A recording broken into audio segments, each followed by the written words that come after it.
Ladies and gentlemen, welcome to another episode of Talk or Tap. My name is Rafael Adames. I've had someone in the previous episode say, hey, you don't introduce yourself, so there we go. And in this episode, I have a good friend of mine who I met alongside of John Larkin at Strength Dojo, where we started doing sparring there at CrossFit Providence. So shout out to him and shout out to CrossFit Providence.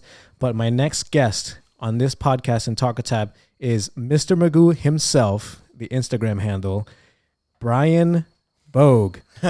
Brian, how's it going? Tell everyone how you're doing. It's going great, actually. You know, just got back from a week vacation to Hawaii and everything like that, so it's going good. Nice. And yeah, I'll kind of just retell the story that I just started telling you. Oh my god! So in August, you were telling me that you had a middleweight, was it?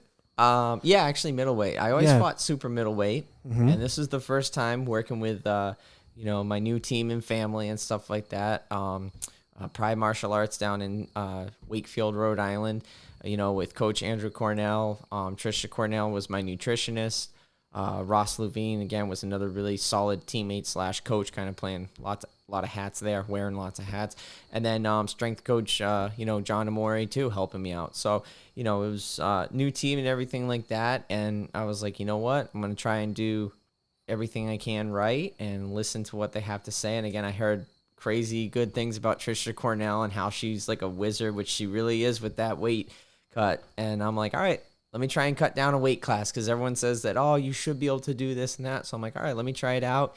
And I went with her guidance, and honestly, it was the easiest weight cut I ever had, making down to weight. And I actually weighed in 8 pounds less than I had before for most of my career. Yeah, I fought at 165. So. Yeah, you might need to give me her contact info. Yes, I gladly will, dude. Thank you. So please tell us what you do to sort of introduce yourself to your art.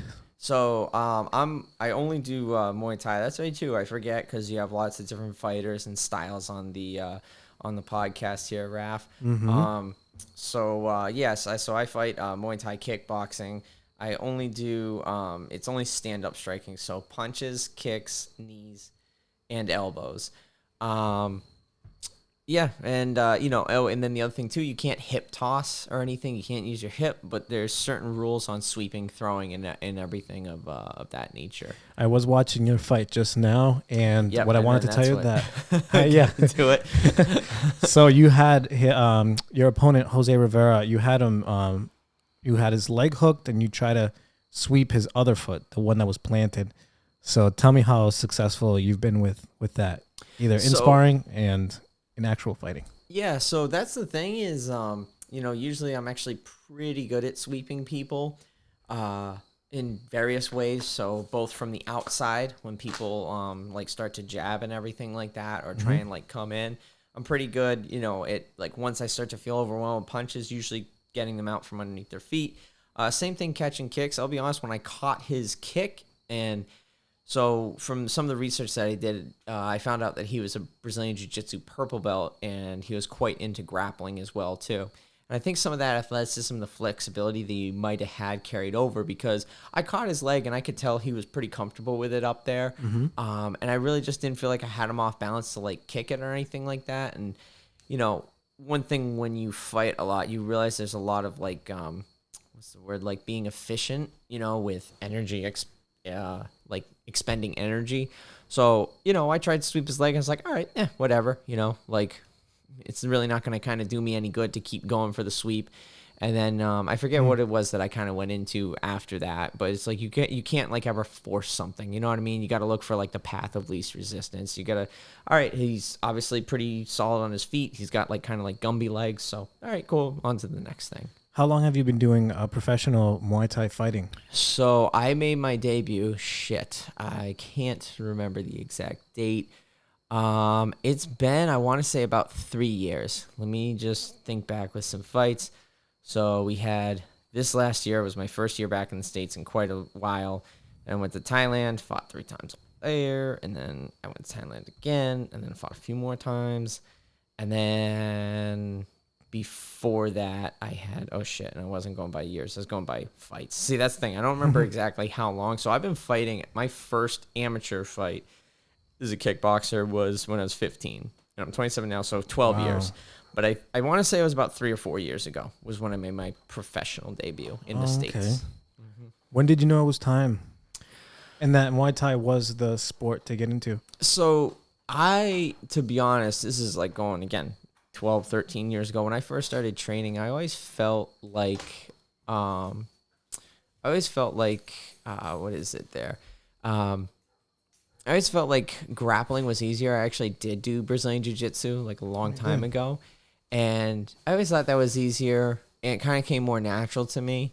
I did do some Naga tournaments, win some like of those cool samurai swords and like, the championship belts and everything. I've seen that. Yeah, I've always wanted one. Yeah, so I always did pretty good at it. And it kind of came easy to me. I always thought that striking was like the thing that challenged me the most. And I'm one of those people, I like to do the things that's most difficult because I feel like once I can do them, that it's a lot easier to do things that might be maybe like more regular in life, you know? Mm-hmm. Yeah. Okay, so jump back into what you were telling me with your weight cutting and with your fight most recently. Yeah. That you were talking about what went down like in the mist, like in the third round, and like just asking you how you felt and take it from there. So, yeah. So basically, so essentially what happened was, for people that maybe haven't seen the fight, I did lose by third round TKO. I think it was about like 30 seconds in. I say TKO because he didn't put my ass unconscious all the way. Rocked my shit with, an uppercut to the jaw, but, it wasn't out. So anyways, that's my stubborn ass. So yeah, what happened was going back, I do think, I know for a fact it was the best I've ever been prepared for a fight. Again, my coach and my teams and all that, so again, going through like kind of a transition and everything. I'm training with Pride Martial Arts down in Wakefield, Rhode Island. Head coach Andrew Cornell down there. He's the head coach that oversees everything and stuff. And then his wife, Trisha Cornell, is our nutritionist and works, absolute magic with the weight cut. So most of my career as an amateur, even my first couple of pro fights and stuff, I always fought at 165. This is the first time because everyone talked to me about going down and stuff. Like other people in the past have said, oh, maybe you should be like 155, 160. But I always was like, 165 is like quite a limit. I'm a big guy. I walk around like 180, 185 when I'm happy. Mm-hmm. When I'm training a little bit more, like 177-ish, mm-hmm. When I'm like lean and stuff like that. When I'm happy and enjoying life, like I'm up there. I'm a solid dude. Yeah. So anyways, I was like, okay, well, obviously, like I got, two good coaches right there, Andrew and Trisha, and then my teammate and also coach as well too, Ross Levine. He, had fought. He's a big guy. He walks around like 200, and he fights at he's fought at 170. And again, he did the weight cutting with Trisha as well too. So I'm like, obviously, Trisha knows what she's talking about. Again, huge shout out to her. If any other fighters that listen to the podcast are struggling cutting weight, I'm telling you, she will make it the easiest weight cut of your life. And then, with John Amore as well, my strength coach. So it's like I had everything was just perfect. This was the best camp, best team, best prepared I've ever been. And so, the weight cut, getting down to the weight was the easiest. I was shocked and surprised at how easy it went. Again, I struggled to like kind of make 165 before, and I got down. I actually weighed in a little less at 157, and I'm pretty sure I could even do 155 if I needed to. And I feel like I could confidently make that with Trisha's guidance and everything. Now, the morning of the weigh-in, I get up, everything was good. I refueled with lots of like chicken and rice, pho noodles, like that was pretty much like it. I was trying to like really do a good job of not like eating other crap, because before, like, I would always kind of like eat okay towards the beginning, but then I'd be like, oh, like let me have a little ice cream to like whatever. And I even like really not even a little, like a cup of ice cream, like pretty good size, The beginning then, of this is like way like during like other past weight cuts that I had done. And so, yeah, like, everything went fine. And then all of a sudden I noticed the morning of the fight, I weighed in, I put on like 18 pounds. I was like 175 and I hadn't even had breakfast yet. I was like, man, I'm feeling good, solid, refueled. Like I'm going to come in heavy, strong, awesome. And all of a sudden, like I noticed my stomach started feeling a little funky after breakfast. And it was the same breakfast that I've been eating all fight camp. And then, it's like you have your first, so I had my first, little TMI or whatever here, folks, but I had my first poop. Everything came out great, but then the second one like started to come out more like diarrhea, and then all of a sudden I realized every time I ate, it just went right through me, and I realized I was sick. By the time I told Trisha what was going on, I think it was a little too late, but I had lost like 5 pounds. I was down to like 170 or 169. Now, again, I walk around like 180, so like I was like way, I think, undernourished and everything like that. Fight wise, kind of to give a rundown of round 1, I felt good, but then towards the end of round 2, I remember I was like, what the hell? Like, I just felt like this round's going on really long, and I was like, and then that's when I was like, oh shit, I'm getting tired. I'm like, this is not good. And I even felt, and then after that, like, I think that's, when he caught me was towards, or not, I think, but I know that's when he caught me, was towards the end of round 1. And then caught you with end of round 2, and then he caught me with a couple of uppercuts and stuff like that, rocked me, and then I went down, and then he finished me in round 3, 3 more knockdowns. And the way the rules were, it was 4 knockdowns throughout the fight from headshots, they call it. So yeah, I mean, long story short, like, I mean, I felt great. Like, first round, and again, this is kind of like letting everyone know what happened behind the scenes, because you can go watch the fight, UFC Fight Pass, subscribe to it, Lion Fight 69, giggity.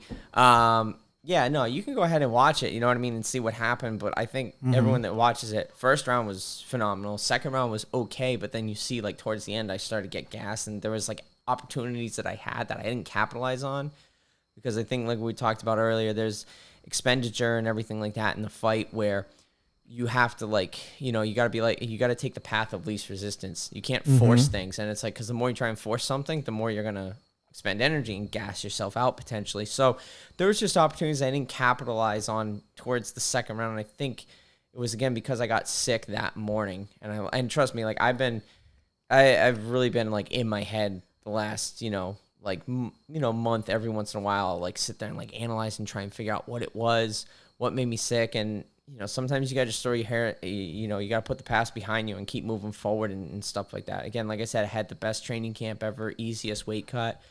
I did think a lot of things differently for this fight. And, but still, I mean, I'm not happy with the result, but I'm very happy with the process and the way it was. And I feel confidently that if I hadn't gotten sick, I don't think I would have gotten gassed, and I really think it would have been the other way around, where I would have been TKOing him in the third round. I'm starting to believe that too. Yeah, and because the first round, we go out there, and first thing that stuck out of my mind was he was a very heavy hand aggressive boxer, and I expected he was going to come out blasted with punches like right away. And I've watched like a couple of his past Muay Thai fights and even his last fight in Lion Fight, and it was nothing impressive really about anything other than his hands. Like, his hands were what we needed to watch out for. You watched, that's what he finished me with, was his hands, And so I expected him to come out aggressively, and all of a sudden I was like here, and I went forward, and I like thought he was going to like, I remember coming out touching, and I thought he was going to come forward like right out of the gate and start punching. He didn't.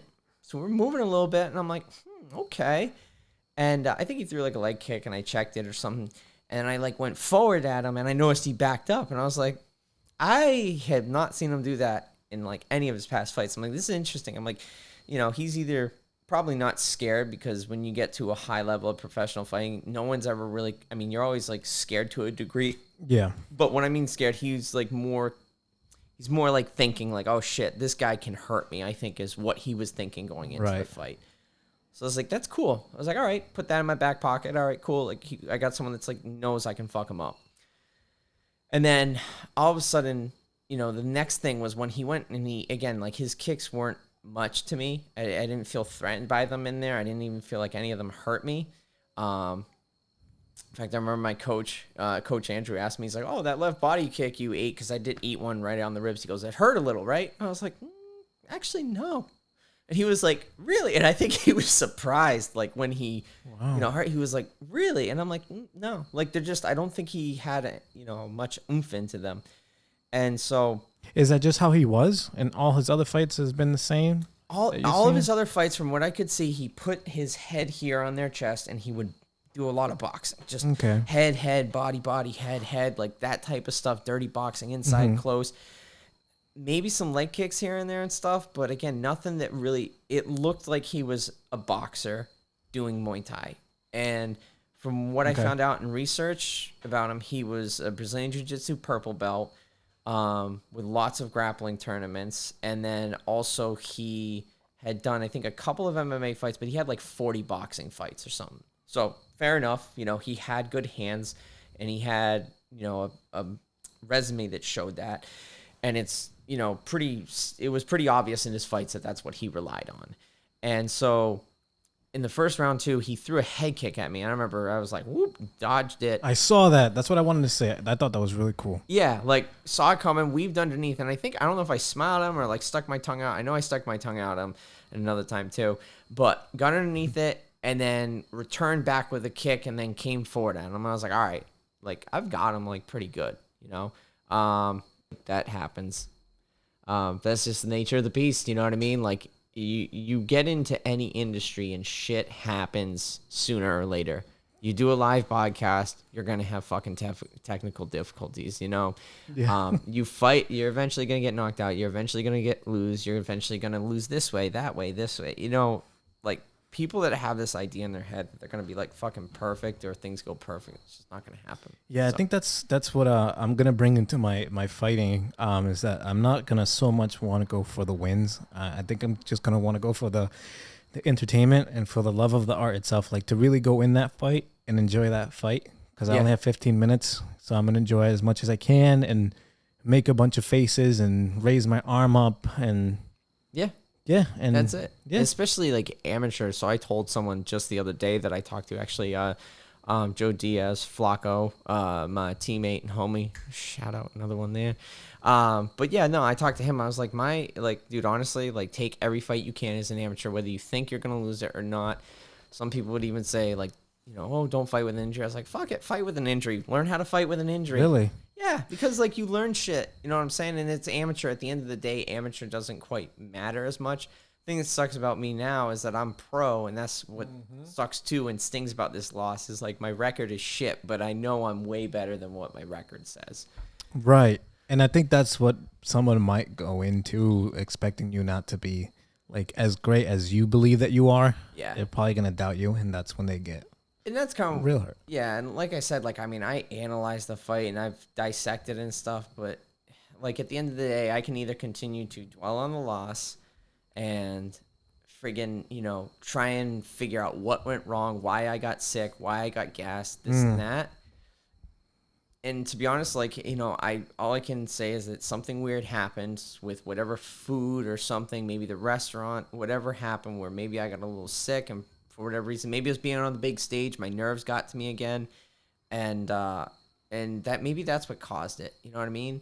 But like I said, like, that first round, I really thought I had him. You looked good that first round. Yeah, again, I got underneath his head kick, and then the other thing too was he tried to teep me in the face. He didn't quite connect, but I parried over, and I remember I came in, boom, cross, hook, elbow, and then pushed him into the clinch. And I remember he was holding the ropes, fucking kind of dirty and stuff like that. How can you hold the ropes? And so he had dirty. So you have gloves, and what you do is you go underneath the arms, and then you hook onto the ropes, and you just lie there. Fucking, I've had people like underhooks, and then underhooks underneath your elbows, and you hook onto the ropes, and then you just hold. And think about it, the more I fight and try and push, like the more expended I'm gonna get. And we tried telling the ref like he's holding the ropes, so I kind of was like, oh, okay, it's my turn. Like you're gonna fight dirty and get away with it. I'm gonna fucking fight dirty and get away with it. So I pushed him in and like hooked on, and then same thing. The ref like kind of scolded me and stuff. Can you tell everybody about what the ref was missing, like your cue telling him that Oh, I'll absolutely gladly tell that story. I mean, dude, I'm not going to hide it. Like, I'm fucking upset about it. I like how open you are about all this. I mean, like, at the end of the day, dude, and it's funny because, whatever. People don't need to hear my fucking life story. But yeah, like, I'm not going to, like, pull punches on shit. Like, it's facts, okay? You watch it, this, that, it's facts. It's not like, I'm not some, like, whatever, like, person just complaining because I lost. Like, no, these are facts. So, like I said, and again, just like it's a fact that I was tired, and I could tell I was getting gassed towards the end of the second round. That's why he caught me, Like, so that happened, and then after that, like, again, he catches me, rocked my shit really well. Again, like, hats off to Jose for that. Like, he caught me with a couple of uppercuts, and I was, like, stunned, and it felt just like when I got knocked out with a spinning back elbow, and I had, like... when was this? This was my pro debut, yeah, and... I felt like I had pins and needles from my jaw down. And I remember it was literally just like fucking Rocky Balboa where you're like climbing up the ropes. And I remember I stood up and I just remember I was like, holy fuck, I made it up. It was the first time I'd ever been like rocked like that and dropped. And so I just remember, I think again, everything was so clear. It feels like you're underwater and stuff like that. And you got this ringing in your ear. Boom. And so like... I was like, trying to like figure out. And I just remember, I think the ref asked, are you okay? And I was just like thinking in my head, I made it up to my feet. I'm going to be okay. I'm going to be okay. The next thing I know, I felt a stool underneath. And I asked my coach at the time, I'm like, why is there a stool underneath the ring? And I knew in my head it was because either I survived the round or I got knocked the fuck out. And pretty soon it's like, as I was asking, I'm like, I got knocked the fuck out. Wow. So I had felt like that before. And then in this fight, I was like, okay, I've been here before. I've actually felt the pins and needles from my jaw down. So I was like, okay, like, yeah. And the ref like asked me to even like step towards a section. And I was like in the ring, and I did. And then he like started like the fight. I think, yeah, he like started the fight on and it ended quickly. This is like really towards the end of the second round. First thing that's going through my head is like, fuck, now I'm down 10-8. And I won the first round, but now I lost the second round. And I got to win a couple more rounds to make up for that. And it's funny too, because like I said, like I felt so good that first round, and even like my coach, like I said before, Andrew, he asked me, he was like, cause there's one kick that I took to the ribs, like not blocked or anything. He's like, that hurt a little bit, cause he was like talking to me between rounds. And I was like, no. And I think he was a little surprised that like it didn't hurt when I took it. And I'm like, no, I'm good. And he's like, okay, all right. He's like, well, you're doing great, And then Ross, again, he was like, all right, throw your switch kick, like go ahead, let it go, because he wasn't quite fighting as aggressive as we thought he was in the beginning.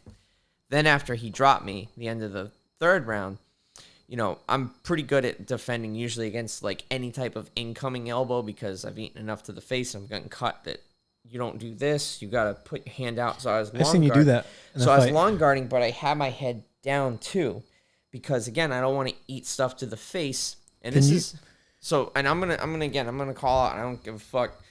Like but the referee Brian Miner in the rules meeting told us that there was no 12-6 elbows allowed and no strikes to the back of the head. So 12-6 elbows when you bring your hand up and then coming down. Now, again, I'm a fair guy because people will say Jose was throwing 12-6 elbows. Not all of them were. Mm-hmm. This is different. When you open your arm up and you come forward, that's a tomahawk elbow. That's like a chopping axe elbow, whatever you want to call it. But anything where it comes straight down, yes, is 12-6, okay? But if I come in like this or start back here, so again, fair game to that. And the tomahawk is legal. Yes. Okay. So Brian, and I'm saying this because if you watch on UFC Fight Pass, and I'm looking into this, whoever the fuck is watching, I don't give a shit. The commentators were saying that's legal under Massachusetts Athletic Commission state rules. No, it wasn't. Brian Miner told me in the rules meeting beforehand that 12-6 elbows are illegal and you can't strike to the back of the head. So put my hand out. Jose's throwing elbows, mix of fucking 12-6 and tomahawk, whatever, chopping. Mm-hmm. Either way, he's coming down. My big argument was, and I felt one hit me wham on the back of the head, and it rocked my shit even more. And so all of a sudden I go down and I get up, and you're watching it again. I laugh because it is funny. I'm like, ooh, and I'm trying to tell Marcel Rivera, whatever the fuck his name is. I'm trying to tell him, like, dude, he's hit me in the back of the head. Now I got a big glove on too. My my strength coach and I have found my range of shoulder mobility is not great to the back. So I was like, oh, he's hit me in the back of the head. I went like this to the top of the head. And again, you hear the commentators, oh, you know, that's legal to hit in the top of the... No, I wasn't saying, I don't give a shit about hitting me in the top of the head. He hit me in the back of the head. And you look, there's blood coming down the back of my ear, behind the ear. Again, I asked Brian Miner, what's back of the head? And he said anything from the ears back. So technically, even the top of my crown on the back of my... Again, it's back of the head. So... Right. Referee just keeps counting, doesn't say anything. So I'm like, at that point, I was getting frustrated mentally. And I will say this, that once you get mentally frustrated or you get your mental focus taken on something else, I went from being, oh, I'm in the middle of the fight, I got to beat this guy, to now I'm pissed off at this stupid fucking referee who's not listening to me about calling out for the ropes and stuff like that. You know, my opponent holding the ropes. Now, also, he's seeing me in the back of the head. And he's clearly not listening to that. And then the other time, too, my mouth guard was out because, again, I spit my mouth guard out to, like, tell the ref.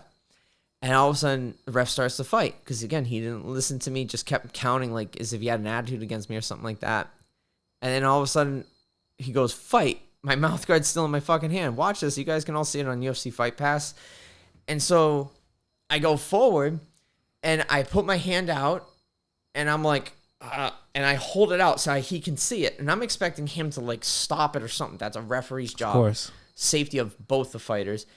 And, you know, whatever, like, again, like, Jose, like, started coming forward. I put my mouth again. As I'm putting it in, he fucking starts hitting me again in the face. And then he knocked me down the third time in the fight. Now, at that point, I was like, honestly, in my head, I was like, I don't even give a fuck now about this. Like, at that point, it's like, that's when you just, like, you get pissed off and you get angry. Mm-hmm. And, you know, yeah, I was hurt. You know what I mean? I felt like I had recovered a little bit and stuff. But either way, I remember the ref started counting again. And then I was like, what the fuck? And then he, you know, started the fight. And by that time, like I said, I was so far mentally pissed off about everything else that happened in the fight. Jose came in, swarmed me. And again, like, we talk about, like, being efficient and stuff. And I used the ropes to kind of, like, he wasn't really, like, knocking me down. I was using the ropes as, like, balance so that way I didn't, you know, like, have to use energy to hold myself up. So I was using the rope as balance and hold my hand out and stuff. He came forward, started hitting me. And that was the only good thing the ref did, really. You know what I mean? Was like, okay, he called the fight because he knew that I wasn't, like, mentally there. But I was upset, you know what I mean? And I said some shit at the end of the fight, you know, to my defense, you know, earlier when we were going through weigh-ins and everything else is, you know, I really thought that Jose didn't speak English, you know what I mean? And, like, because like, all the pre-fight stuff, like, he even said something, so Kat, my fiance, like, she speaks Spanish, and she heard him say to the photographer, who also spoke Spanish, like, something about, like, no, please speak in Espanol, like, and stuff. So, again, my negligence or whatever, but I was like, I yelled, I'm like, he doesn't even fucking speak English, like, you know, to coach and stuff like that, because I figured, like, he didn't understand, you know what I mean? He was, like, using that to, like, say, oh, I don't understand, like, not to hold the ropes or whatever. And then he did talk to me, like, after the fight. He asked me to sign his gloves and stuff like that. And he was, you know, having a good time, having some drinks and stuff, you know. So that's, like, what happened with that fight. And those are facts. You know what I mean? Like, it's, you know, I did get sick the morning of. It's not an excuse. That happened. It's just that I didn't tell Trisha in time. You know what I mean? So we could have made an adjustments. I had a good first round. And then it's like, you know, the strikes to the back of the head and stuff weren't addressed. Would it have made a difference? Would the outcome have been different? I don't know. We don't know. You know, and like I said, yeah, and I feel pretty confident it would too. But at the end of the day, it's like, you know, it's been about a month now, and like I said, I had 2 really good trips, like little vacations. One was like a 3-day weekend getaway with Kat after the fight in New Hampshire, and then after that, last week we just went to Hawaii. And I've got a teammate, Luis Acevedo, who actually might be fighting right now in Syracuse. Joe Flacco fought the other night. So it's like and then Reagan, also she fought out in Warriors Cup. So it's like you know what I mean? It's like, you have a team full of people who are fighting. Yeah. And also it's like, I got fights later on that are going to happen down the road. So it's like, you can either, you know, bitch and cry about a bunch of shit that happened in the past that you can't do anything about and change, or you can take what you've learned from there and move forward. How have you been able to approach that? Like, have you always been like that? Did some way through the fighting made you that way? Well, more so the latter. It kind of happens. You know what I mean? Your life experiences shape and make who you are and stuff like that. I've always been really hard on myself just in general. Even after wins, I would always want to know, like, what can I improve on? How can I get better and stuff, to like almost like obsessing about it, where I think it was really unhealthy.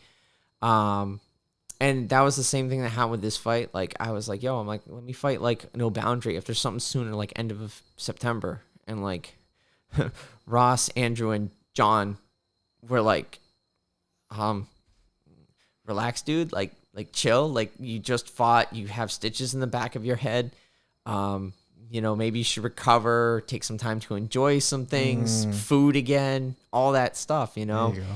And my obsessive, you know, personality, like, I just, you know, for me, it's like I'm only as good as my last performance, despite, again, all the great stuff that happened with my team and everything like that, which honestly, like, it makes me smile because I've never felt this great and felt like I had such an awesome group of people that have my back from freaking beginning to end and still have my back.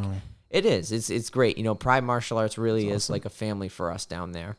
And so it's like, you know, and even last night I went back for the first time sparring in Hard Knocks. My last stitch fell out of the back of my head while I was away. So I'm like, all right, cool. I can go back to sparring.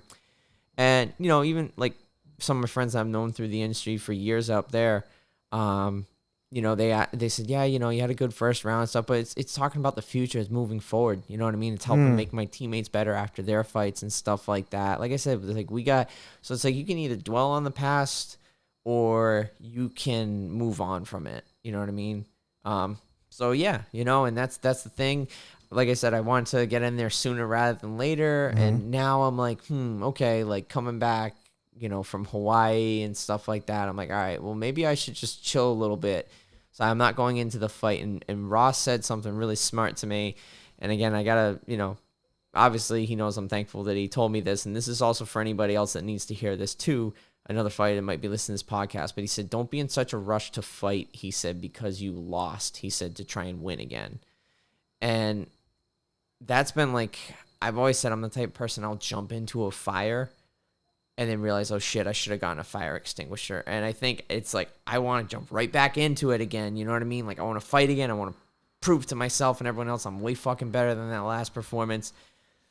And then Ross was like, dude, like, let's get you a fire extinguisher before you go in there. You know what I mean? So that's what I mean by, like, I really have a team that looks out for my best interest.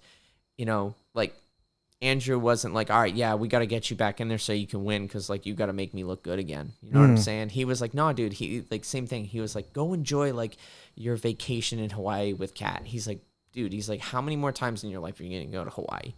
He's like, go there, enjoy it. He's like, if you go there and we have you fight October 23rd, he's like, you're going to have to worry about eating, cutting weight, and making sure you're like, and I'm so fucking glad that I didn't do that dumb shit that I immediately want to do. And sometimes it's like, you got to, like, sometimes you got to react right away. And sometimes you have to sit back and kind of like observe for a second, let things process, you know what I mean? Things that happen after events, and then make a decision. And I'm really glad, you know, that I kind of took my time because also too, like I said, it's pretty cool. I got a lot of people too fighting on that no boundary card, teammates, and, you know, hopefully and stuff like that, I'll be there to help get them ready for it.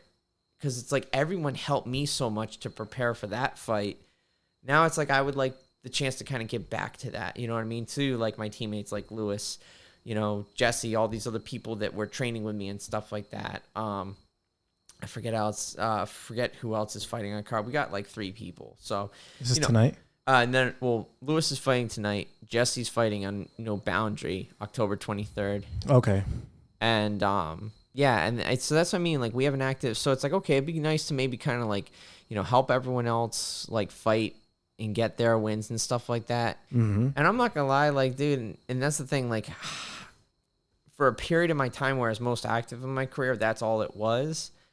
And it's like I missed out on a lot of other things. So I'm like, you know what? Maybe I want to enjoy like Thanksgiving, eating, spending time with family, and, you know, Christmas as well. And, you know, maybe take a fight like after that. Maybe I'll take a fight in between the two. I don't know. Like, so, feeling a lot better, you know what I mean? Obviously, than just like wanted to jump back in there right away, So it's like kind of like taking the time to look back out and see, okay, like what are we going to do from here? I like that. It seems like you over time are going to have a healthy relationship with martial arts. Yeah. As it grows, as you keep fighting. Mm-hmm. And I like that you have a really good team, it sounds like. It makes a huge difference because, it's like, it's like I've trained, like I've had, actually, I say fortunately, I've had the experience of being around not coaches that were meant for me, let's just say, and it's like I learned a lot of how I didn't want to be treated as a person, as a fighter and stuff. And it's like, although it's like I kind of, went through like a lot of bad shit and stuff, it makes me appreciate what I have now even more. And like I said, it teaches you how, like, it taught me like what I needed, you know what I mean, versus what I didn't need. Like, for example, one of my fights over in Thailand, my coach, all he said was, you don't hit power, him no scared, you hit power. That's like all he said.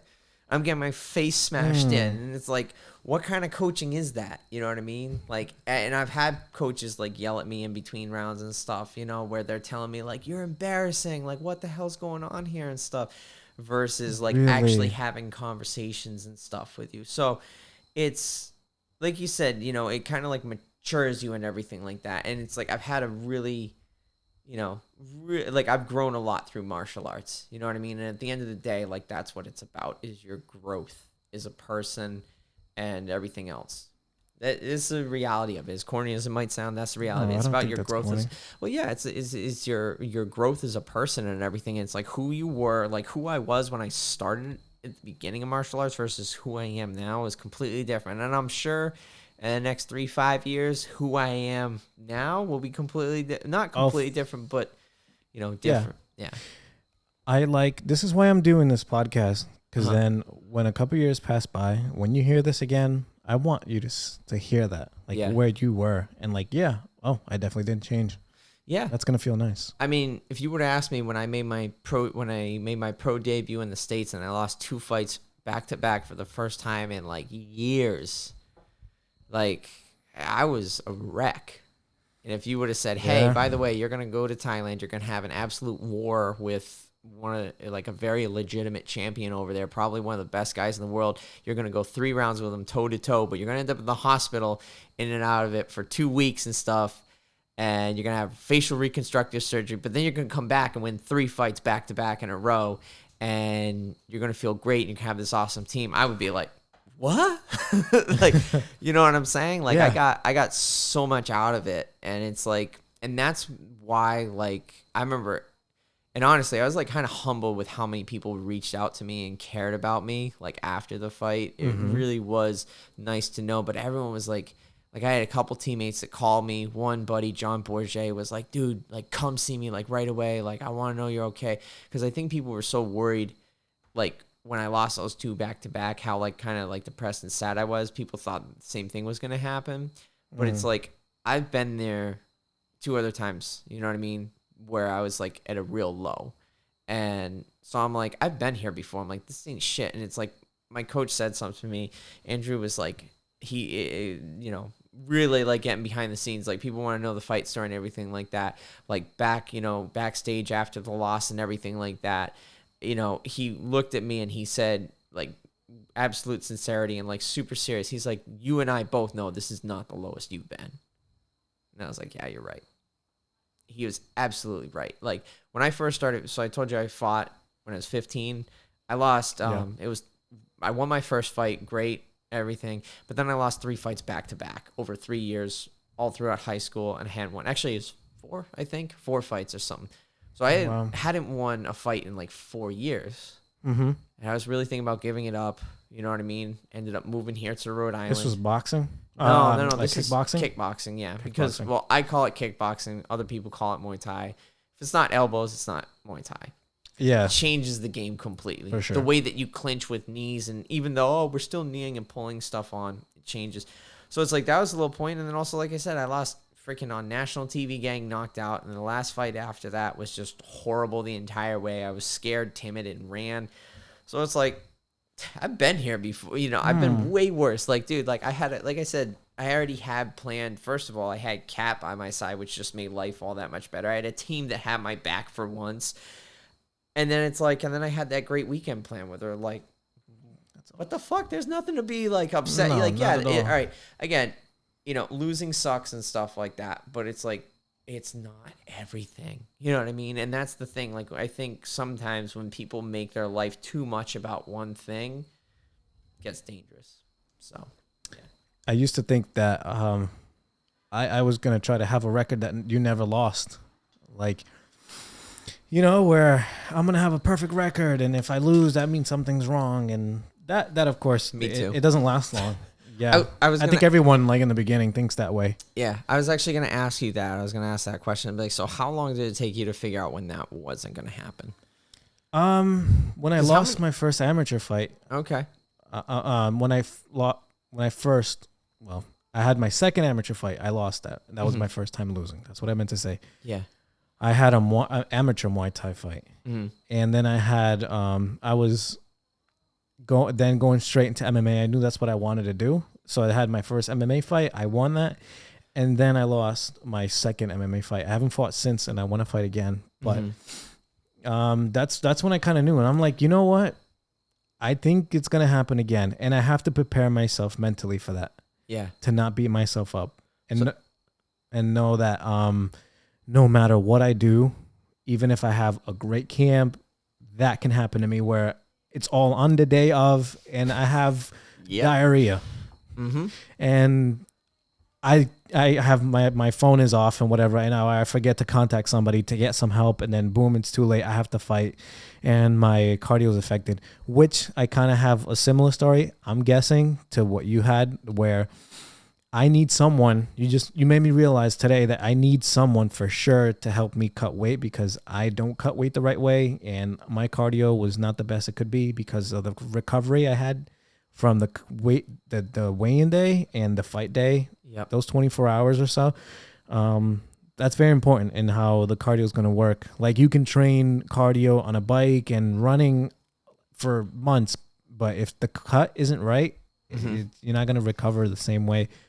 You're not going to get back to that way that you did cardio before. Yeah. You're not going to get back to it before you were like a skeleton. Yes, pretty much a skeleton. Yeah. Yeah.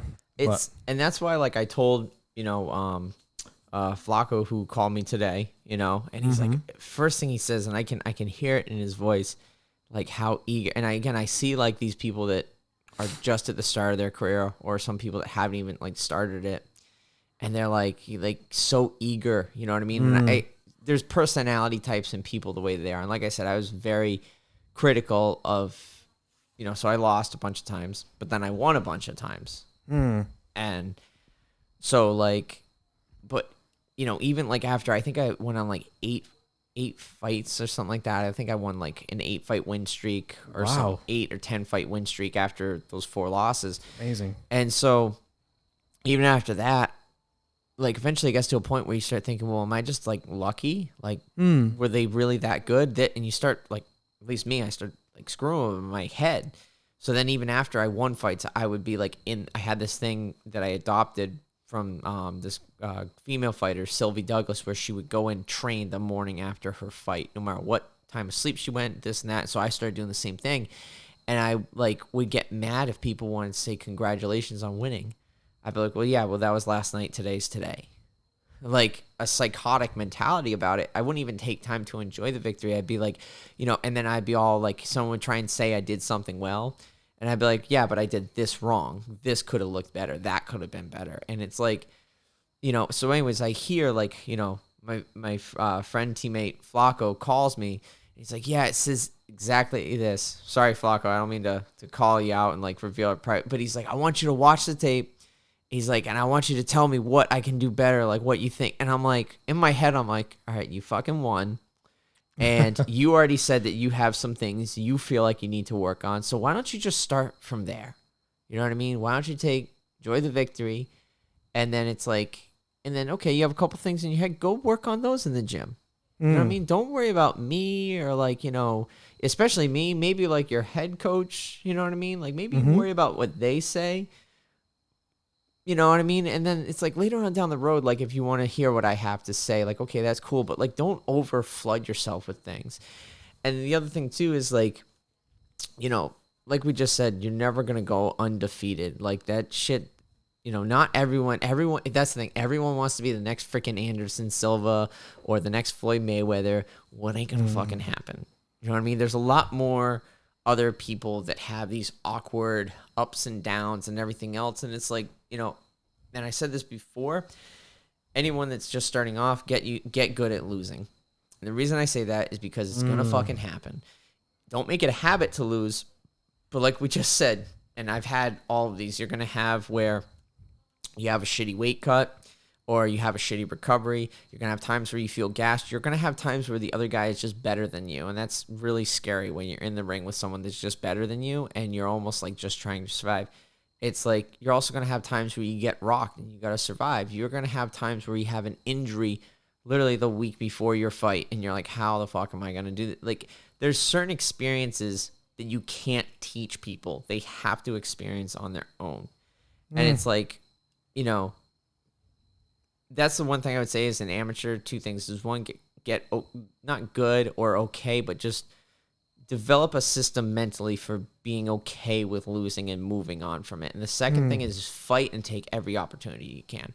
Because, so for example, when I went to Thailand, it was actually my 5th trip, my 2nd trip on my own. And I fought 3 times in 5 weeks. And that's with no shin guards. So you screw up your shins and everything like that. You got to learn how to heal. So first fight went great. Trained, kicked, could use all my weapons. Well, after the second fight, my shins blew up like there was no other.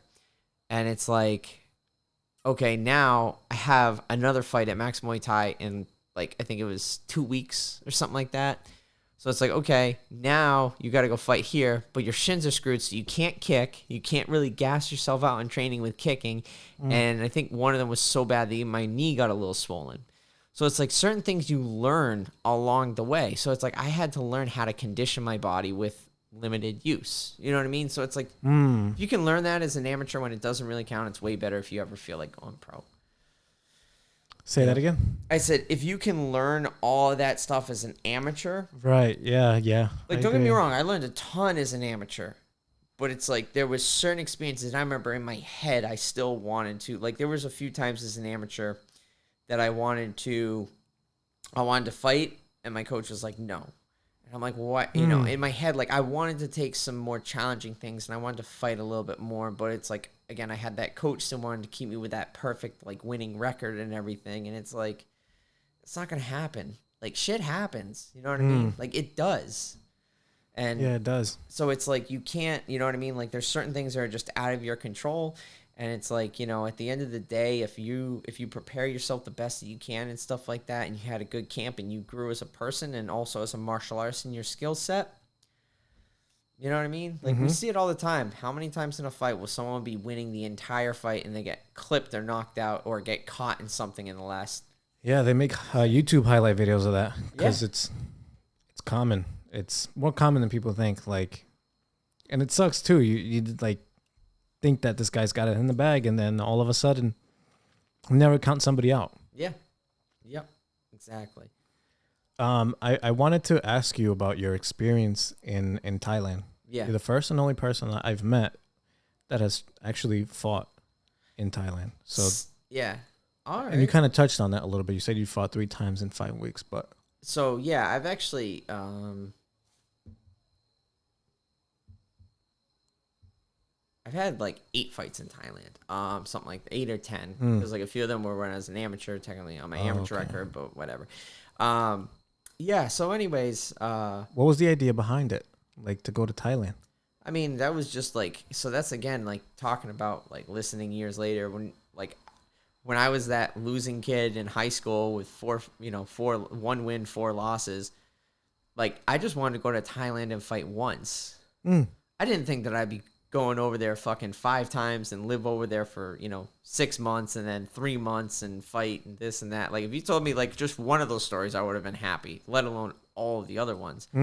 So it was a goal, you know what I mean? And it is the motherland of Muay Thai. It's their national sport and stuff. So, you go over, you want to learn something, you want to learn the origins about when you love the history and everything else. And I'm a real big history nerd. So it's like you go there and no, you go there and you know what I mean? You want to go to the place. Plus I love traveling and everything else. So I was like, all right, cool. So I went to Thailand once, twice, kind of became like a, a regular thing. And then again, I wanted like a certain experience. And so I was like, I'm going to do it on my own this time, and I'm going to do it my way. I'm not going to stay at the bougie hotels and everything else. So yeah, that's kind of what did it, You can't just lay over in your grave and let people like walk over you. And like I said, I think, it was not right what happened to me with the mouth guard getting struck in the back of the head, all that stuff. So it's like I'm fucking standing up for myself, you know. And at the end of the day, nothing changes. Cool. And it's like if something does change, cool as well. I think I want to turn it into a video so that people can be more aware of it. Like awareness is nice too. Yeah. So thank God that you're saying something now. Well, the other thing too is like with the whole safety of it as well. For sure. Like there's a reason why you're not supposed to get struck in the back of the head. It's very dangerous. Your frontal lobe, is your front of your skull is a lot thicker. You know what I mean? It's safer to get hit here. The back of your head is very thin. It's much thinner than here. So getting hit here and even in the face, all these facial bones, it's like is a lot safer than getting hit in the back of the head. So there's a rule. There's a reason why all these rules. There's boxers and fighters and stuff. Probably a lot of people that I don't know about that have died or become vegetables or permanently impaired from getting struck in the back of the head. And it's like the only reason I feel like even like Lion Fight, the promoters and everyone, like nobody's made a big uproar about this is because I'm here. I'm safe. I'm fine. But if I ended up like, I forget what his name is, unfortunately. But the if I end boxer? up, there's a couple of different, but there's like one in particular. He kept taking like little rabbit punches in the back of the head, and he ended up in a coma. He's a vegetable. If I ended up like him or I ended up dead, I would have been making headlines all over the U.S. and stuff. Sure. People would have been, you know what I'm saying? Like people would have been, saying, "Oh, Muay Thai sport, like fighter dies and stuff like that. Like rules need to be changed. Referee didn't call shots to the back of the head. Like it would be in such an uproar." But because I'm okay, like physically, nothing happened to me. Like I don't even think I had a concussion after the fight. So like, I'm glad. Yeah, like, and I'm fucking glad too. You know what I mean? So. Because I've been in those experiences where I've been in and out of the hospital and not sure if I'm going to be okay. So it's like, because I'm okay, nobody's making a big uproar about it. But that doesn't mean I'm not going to stand up for myself. That's right. And I don't think that's what I don't like. I don't want there to wait for there to be a person to be injured in that manner. Like so far that way that like, oh, now we have to do something. Like, let's do something while we see this going on. Yeah, it's kind of not to get too far like off topic of different things because I know you want to ask about some of the Thailand trips and stuff. Like the I forget what kick it is. It's like they actually like freaking hyperextend the knee and it's legal in MMA. What's it called again? The oblique kick? Yeah, I don't even understand why they call it oblique because your obliques whatever. But like in Muay Thai we teep the front of the leg, but it's not like you're not trying to snap it. You don't like but like you look, there's dudes that have like immediately after throwing one of those, you'll get an ACL injury, and it's like people that tear the ACL, MCL, whatever it is. I don't know. Ross is the doctor; he knows all those different things. But like, you know what I'm saying? So like, how many more fighters actually have to get injured before something happens? You know what I mean? Right. Like, when are they gonna take oblique kicks out of MMA? You know what I mean? Like striking to the knee like that. Like it's just. Is that illegal in Muay Thai? So it's not quite legal, and more so it's just like the calf kick in Muay Thai. Our stance is different, so you don't see it thrown a lot. Okay. If someone throws a side kick to my kneecap, I'm gonna bring it up and check it, and they're gonna end up side kicking my knee or my shin, which is not gonna feel good on their foot. Same thing with the calf kick, like. And I've sparred now with a few more MMA people and stuff. All I do is I just either turn my shin out Like you don't even have to lift your leg off the ground to check it. Just turn your knee out, and they're kicking your kneecap or the front of your shin, and then it's like, you know what I mean? So it's like, it's again, but it's different for me because my stance is different. I don't have to worry about people taking me down. Right. You know, so it changes a little bit. Yeah. So if you can go back to the story you were talking about with Thailand, that you didn't think you were going to fight that many times, 6 months, 3 months. Absolutely. Real quick, it did say battery low on this. So, this is cursed. Oh my God. So, so Thailand, you know, so like I said, I went over there 3 occasions just for 1 month at a time, kind of stayed at like some of the that's really cool, nicer resorts and stuff like that, because your dollar goes far over there. But I wanted to like go to like somewhere different. I wanted to go out far away, no pun intended, but out into the mountains and stuff, and that's where Chem Muay Thai is. So I went there after I lost back-to-back in the States, and I went out there and I fought a few times. In that time, I was out there for 6 months. So I fought, won. I was like, okay, you know, felt good about the win and everything like that, but I still had to make up for some of the other losses and everything. And then I had one fight when I was out there, and it was against this kid from Sitson Pinong. And, well, actually, he had trained at Sitson Pinong when I went and visited there one time. And I remember how strong he was, and it was like I was scared shitless to fight him. I was like, holy crap. He had like 170 or 200 fights. I don't know. He was huge. He's big, like bigger than me, actually, which is very rare for Thais. Freaking kicked so damn hard. Like I thought he broke my my arm. But if you go up and you look up my name, Brian Bogue, Super Champ, you can see me get my ass kicked for 3 rounds. And it's your classic Rocky story where white guy gets the shit kicked out of him and doesn't give up. So after the fight, you know, I got cut here. I had like, I think 9 or 12 stitches it was, because I ate an elbow in the first round and stuff. Because again, I was coming forward. I was just so focused, like I'm like scared. So I just like ran right into the elbow. And then at one point, you know, he caught my kick and he tripped me. And I remember he tripped and then he kicked me in the face. And probably pulled back a little bit, but still, it's a kick to the face nonetheless. And I remember being on this side, and all of a sudden I look over across the ring, and it was out of my, it was out of my right eye. I couldn't see anymore. Okay. And it looked like as if I was looking at you, but like probably through like these light screens over here. It was like blurry and opaque. I was like looking through water. I was like, fuck, I can't see. And so I get up and I'm thinking like the ref is going to like give me like, you know, standing like, you know, 5-minute break, whatever it is that they do here. When you take a low blow, you get like knee in the head, you know, illegal like fouls happen in sports. Nope. He goes over, yells at the dude in Thai and fight. So I'm like, fuck. So like, you know, talking earlier again about like mentally things take you out of the fight. So like, I'm like, shit, I can't see. Like, you know, again, I'm having all these things happening. So next thing you know, he starts like kicking me. And I'm like, and like, and he just bashing me with his left kick. And so I'm like, fuck. So all of a sudden I go down, and, you know, I look at the ref and I'm like, I can't see. You know, I don't know if he understood me or not. Again, it's Thailand, you know? So he's like, stands up, and I'm just like, fuck, okay, I got to make the 8 count. So I stand up, and he goes, come forward. He goes, you fight. And in my head, I'm like, fuck, no. And then I just go, yeah. Okay. And he's like, okay, fight. And then they called the end of the round. I was like, fuck. So, again, I still can't see out of my eye. My corner's not listening to me. He's just saying, power. I'm like, what the fuck? And they also told me not to check kicks, which was the dumbest advice I ever got. Because, again, I thought he broke my right arm. So, you know, second round, all of a sudden the guy, you know, comes out strong and stuff, starts kicking, and I'm like, fuck this. I'm like, this shit hurts on my arm. Like, I can't see out of this side. Like, I'm like, fuck listening to his stupid thing. I'm going to start, you know what I mean, like blocking kicks. And it popped up again.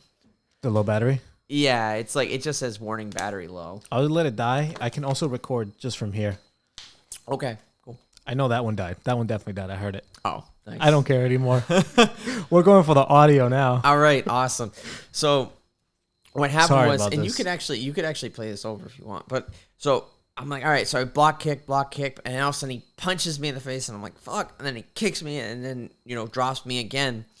And at that time, in the second round, I was like, okay, I'm like, he's dropped me a few times, but I said I've kind of gone down more to take a rest than he actually hurt me.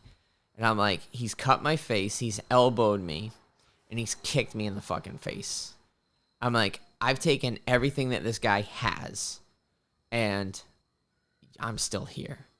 So at that point, a shift in my mind happened. Then it was like, all right, it's my turn. I'm going to get you, motherfucker. Because I'm like, I've already taken you can't hurt me anymore. Like, my eyes fucked up to some degree. Like, you've cut my face open. Like, you know what I'm saying? Like, kill me. So then that's when I started going forward, and I tried knocking him out with elbows because I could see he was tired. And again, I solved his biggest problem, which was his left kick. I solved it. Just freaking check and block it. And all of a sudden, I just started coming forward and forward, like, you know what I mean? Like, kind of, and then again, like, third round, I was like, all right, like, I obviously lost rounds 1 and 2, and it's only 3 rounds over at the smaller stadiums like Super Champ and Max Muay Thai and those styles of shows. Mm-hmm. So I was like, all right, like, this is it. You know what I mean? Like, I'm going to go out here. And, like, you even watch the video, and I'm like, again, I get up off my stool. I see he's tired in the corner. I'm like, yeah. And I'm, like, pumping up the crowd. By that point, again, it was like something out of a movie. Everyone's, like, fucking cheering, like, yeah, like, cheering for me and stuff, you know? And I'm like, yeah.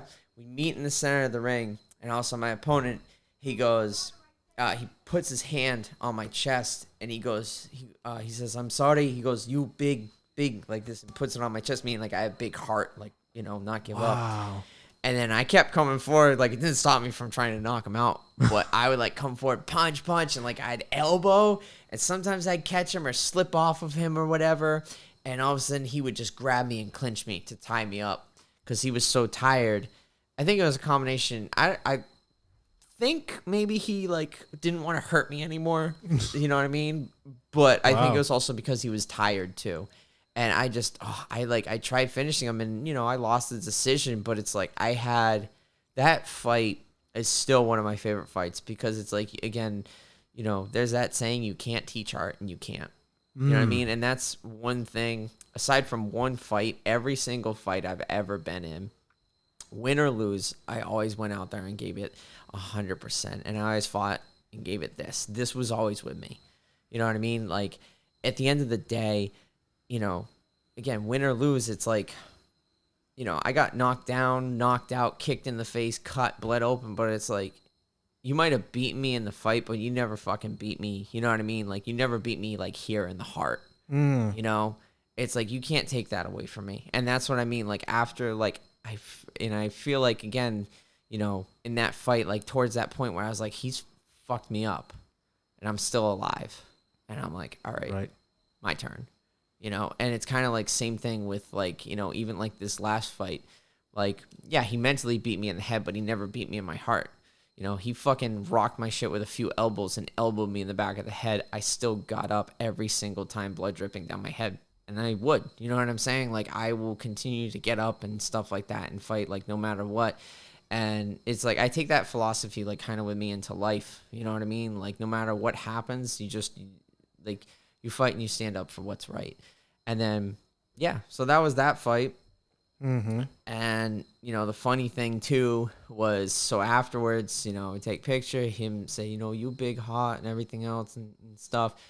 And commentators had a lot of good stuff to say and everything. And so I go to take a shower. And, again, it's like, all this stuff, I laugh about it now, but going through it was terrifying. Yeah. So I'm in the shower. You know, they cake Vaseline on you in Thailand, like, all in through your hair and your face to try and help you from getting cut and stuff. So I ended up, So I ended up, like, taking a shower, and I knew I had blood clots in my nose. So I go, and I breathe through the nose, and the other eye swells up because I had a broken orbital bone.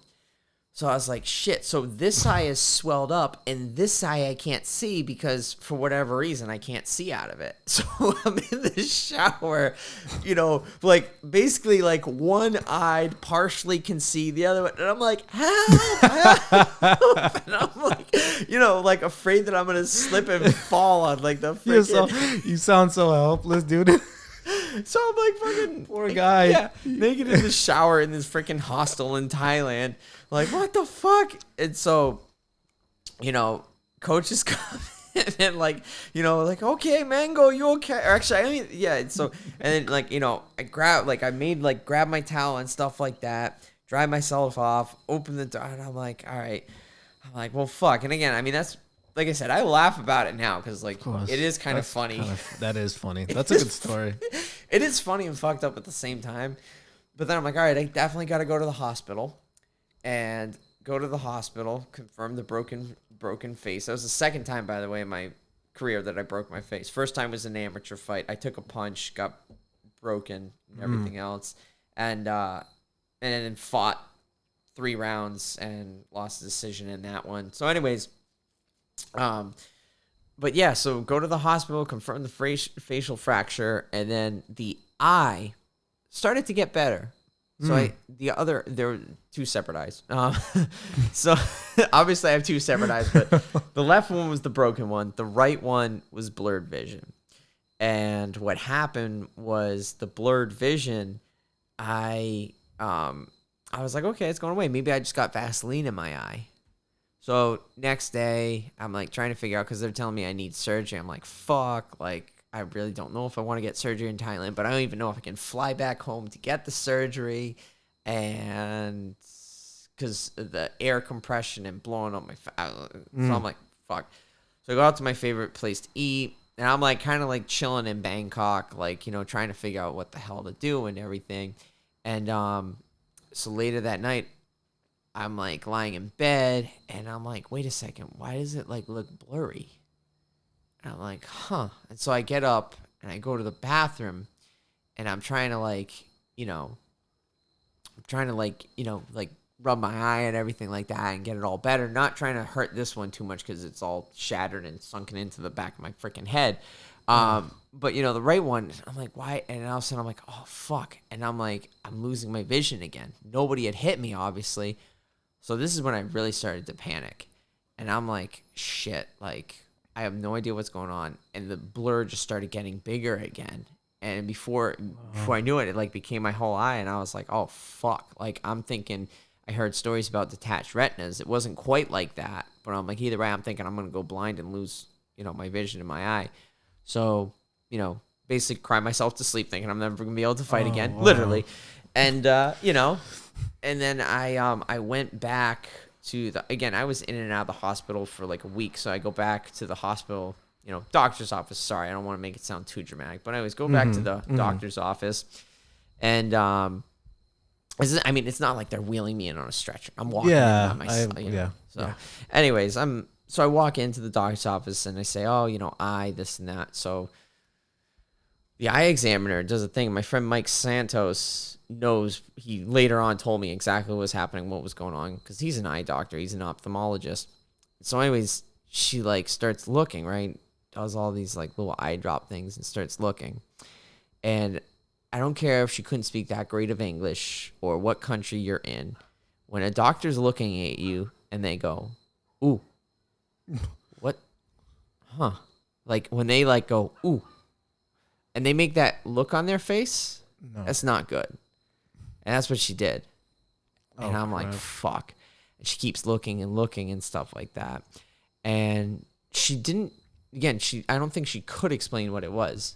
And she says, okay, like take these drops and like hopefully your eyesight gets better. I'm like, well, is it like what's going on? You know, I'm like, can I fight? She says, yes, okay.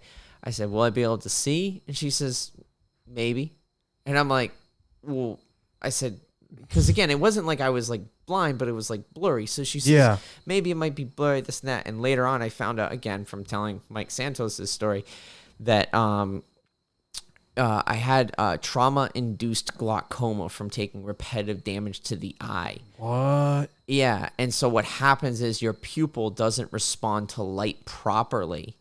And so what basically happened was my pupil was just staying open when it should have been a little bit more closed, and it was allowing in too much light, and that's what causes... That's at least my understanding. You can get Dr. Mike on here, and he might be able to, you know what I mean, describe better, but that's what was happening. And the drops, he said, he said it's actually more common than you would think, which is crazy because, again, going through all this stuff, you think, like, again, it's, like, so terrifying, and then you find out this actually happens to quite a few people and everything. So yeah, the eye wasn't like adapting to the light and everything like that. And, you know, I did everything as smart as I could because, again, I was really worried that I wasn't going to fight again. Mm-hmm. My left eye, the surgery was, so the orbital floor was pretty much blown out more severe. The first time it was just a hairline like crack, so it healed on its own. The second time, there was actually like a hole in the bottom, and my eye actually, you could see, I kind of looked, it wasn't too bad like Sloth from the Goonies, but you could see my eyes went like, yeah, it was like sunken back and like down just a little bit. So they had to, I did go through with the surgery. I paid for it in cash over there. Got some money from, thankfully, my dad was able to send money via like PayPal or something. It was, again, it was a whole process. Like trying to figure out how I'm going to pay for the surgery over there. Cause obviously my health insurance doesn't work over there. I don't even know if they have it over there. Mm-hmm. And, you know, I'm not going to go to like, it was funny. He's like, oh, you can go to like whatever hospital it was. And I did go there to get a second opinion, but like you're there and like hardly any of the doctors like spoke English and like, you know, we could communicate well. I'm like, I want someone that I can communicate well and like someone that does this surgery like on a day-to-day basis. And I had this guy, God damn, I wish I could remember his name. I would have remembered it like a little while ago. But anyways, I remember I was scared about the surgery, having it over in Thailand and stuff. But I went to the best hospital that you could in Bangkok called Bumrungrad Bumrungrad Hospital. It's actually a lot of like tourist destinations go there. Like people go there for plastic surgery, reconstructive surgery because they're so good, and it's also cheap than when you pay here in the States. So these doctors do this, and so I like asked him. I said, I just want to know because it says your specialty is this. I said, how? And he laughs. He goes, I can't even tell you how many times I've done this surgery. So I'm like, okay, you know, I'm like, all right, obviously I have to go through with it and stuff like that. And it was the first time being put under for surgery and whatnot. So what they did was they took a bone graft out of my hip, and then they lifted my eye up, and they went underneath, cleaned it all up, and then took the bone graft and put it in underneath my eye, and let the orbital floor heal, and that's what healed it up. And again, I just was trying to be as smart as I could, you know what I mean? And thankfully, the other eye, the vision came back, the trauma-induced glaucoma was fine. And it was about like a year and a half after, or no, it was just around a year before I even sparred ever again. Like I was pretty sure after that, I didn't know if I was going to fight ever again. Like it kind of took, you know, you're like, all right, now we're talking about taking some time back and to take a step back. Like I couldn't, even though like I wanted to get into like the ring as soon as possible. There's no way physically I could after having my face worked on. And then, you know, time can kind of fuck with you sometimes, and I wasn't sure if I wanted to fight again, kind of lost quite a bit of confidence, and then yada yada yada, long story short, I'm here. You know, it was actually funny too, because I remember the doctors told me, again, I chilled down in Bangkok for a little while, and the doctors told me 2 weeks later I could go back to doing training, like exercise and training, but I couldn't get hit in the head. And I'm like thinking in my head, okay, well, straining for like lifting weights and any type of straining type thing, like, and I don't want to blow out that hole again. So I took it easy, but I remember talk about, again, like train after every fight. I got up and I did like really light jog, trying not to boggle, because even my right eye, sometimes it was tears building up, but sometimes that trauma-induced glaucoma, for a long time I had to always wear sunglasses like anytime I went on the sun. Even now I'm still try to as often as I can, just to make sure that it heals and everything. And yeah. So, anyways, but the funny thing was, I never forget. I forget. Yeah, my coach in Thailand, or I shouldn't say my coach, my pad holder in Thailand, because there's a difference between the two. You were hitting mitts, only punching, no kicking, just punching. And all of a sudden he swings like this, and he bopped me in the side of the head. And he's like, oh, sorry. He's like, and he was like, okay, like, and everything like that. I was like, oh fuck. I'm like, great. Don't get hit in the head. First thing I do is go back and get hit in the head and stuff. But yeah, I stayed there. I think it was like a month after the surgery. I still wanted to stay and everything like that. Okay. And because I pretty much lost all my funds on the surgery. And any savings that I had, because I had a whole plan. I was going to live there for like a year, come back to the States, fight, and then go back over there. And yeah. But yeah, so I was like, okay, well, I got a little bit more money. I'm like, let me do this and let me make one more trip. So then I went to Vietnam, went back to Thailand. Wow. Yeah. Yep. And then drove cross country with my dad, which was pretty cool. So yeah. Man, so many stories. You're definitely gonna have to come back. I was gonna say, like, It has to be I can talk a lot, but and I don't want to seem like one of those idiots that always jabbers and stuff. But it's a good like, story. Yeah, and it's like, I mean, Who else can tell these? I mean, there are other crazy fighters and just people out there, but it's like that's one thing I feel like ever since as a kid, and my dad, he's kooky. If you meet my dad, you can tell he's like kooky, but he's like a good kooky, Cool. And he's done so much crazy stuff in his life, being an offshore fisherman. He was a welder, mechanic, and then, truck driver and stuff like that. Like, and I'm like that. I'm very adventurous. Like, I love doing, so it's like, my thing always was I want to try and pack as much stuff as I can into my life. You know what I mean? So started fighting at 15, and yeah, when you've fought for 12 years and you've been around the world and stuff, you have some cool stories to tell. I'm really glad you've been able to fight this long. And Same. You had that little scare. Yep. Have you packed anything into your future? Like, do you know what's coming up for you? Not quite. I do know I'm going to fight again in the future. And I just don't know when. We really haven't sat down. I mean, we've talked about all the promotions that are coming back and stuff, but there's not like a set date or anything like that. And that's going back to what, Coach Cornell said, when he looked at me, he said, this isn't your lowest, and we know it.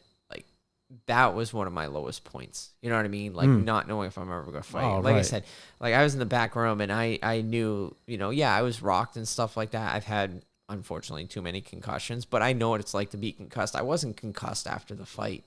You know what I mean? And a few stitches in the back of my head. Like, I know the back of the head's bad, but hey, at least it's not on the face. Like, there's so much more better stuff. You know what I mean? As shitty as everything was in the circumstances and stuff, there was a lot of, things that could have been worse, and that's why it wasn't. You know what I mean?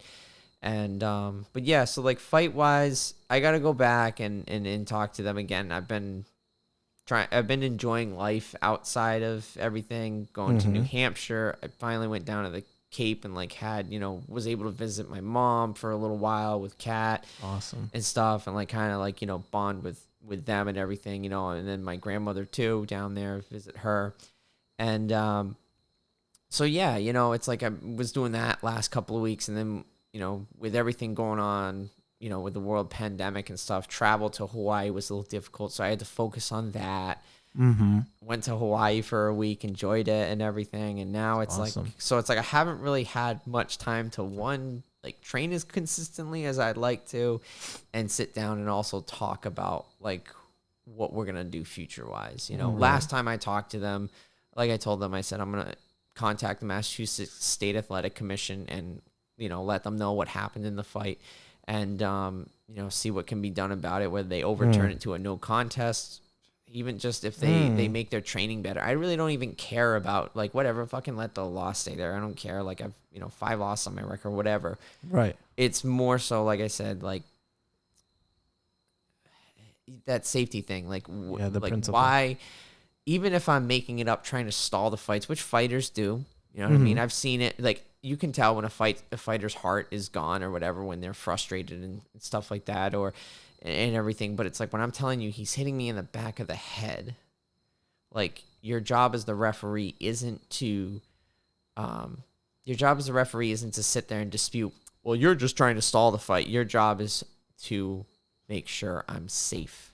So freaking time it. Is he hitting you in the back of the head? Have the doctor come check me out. Look at the freaking cut in the back of my head and say, oh shit, he is actually hitting you in the back of the head. Come on. Hold on a second. Let me actually, I don't know, take a point. Like, you know what I'm saying? That's more important to me. Like, just clean up that process than something stupid with my record. You know what I mean?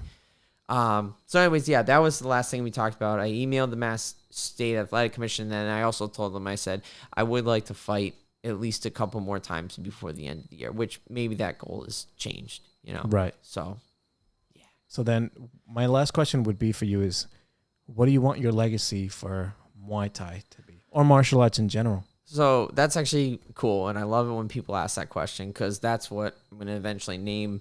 Well, that's what I've named my school, my classes that I teach and everything. It's Legacy Thai Boxing. And, you know, I have, so anyways, Legacy Thai Boxing. So I like it when people ask that, you know, and I had my little thing going on in the Cape where I was teaching classes, and those people still train with each other to this day, even though I'm not there. So it's like I left a legacy with them. When people ask me that question, my thing is, and it's been the same since I first started, I just want people to know that they have strength within them. You know what I mean? To be the best version of themselves possible.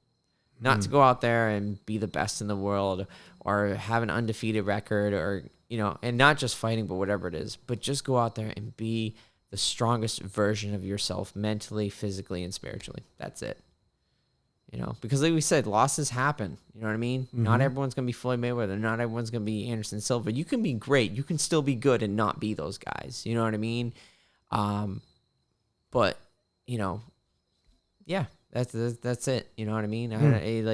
I've given up on the whole exactly that, trying to be the best. Like when I first started, I wanted to be, well, not when I first, but when I started to win again, I wanted to be like, oh, you know, multiple title belts and wins and this is that, and like legends like Ramon Deckers and John Wayne Parr and you know, Samat, like all these different guys, you know.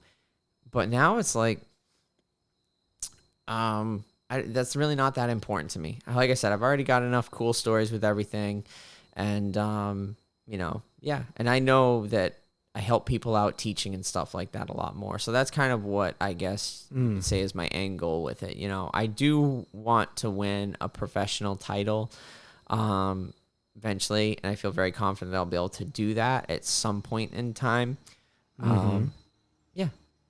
Yeah, that's it. That's awesome. I love that. Definitely. I'm going to use that. Yeah, that's great. Yeah. Well, I'm going to end it right there. All right. I think that's a really good ending.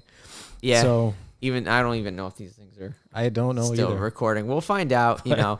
But either way, I'd be glad to come back on too if you want to ask more Of questions course. about it, because that's the other thing too. Like, of course. I've had different groups of people follow me, and there's been some that were there in like the beginning when I first started and lost a bunch of fights, and then there were some in the middle, and then there's some at the end, and then there's been people through. So it's like I've had different stages and everything, you know. Yeah. One last thing too, I do have to say. Is I do have Magoo Fight Crew shirts that I wanted to sell. Before I'll take pictures of you. Okay, yeah. But yeah, if anyone wants a Magoo Fight Crew shirt, please reach out to me. Yeah, because I have a bunch of T-shirts. I have like 30 T-shirts left or something like that. So yeah, I need to sell these guys off. Oh, sweet. All right. Yep. Yeah, we'll promote that. Definitely. For sure. Great. Well, thank you, Brian. Thank on you, this Raph. episode of Talker Tab. It's been nice having you here. And yeah, we'll definitely see you again. For sure. Yeah, for sure.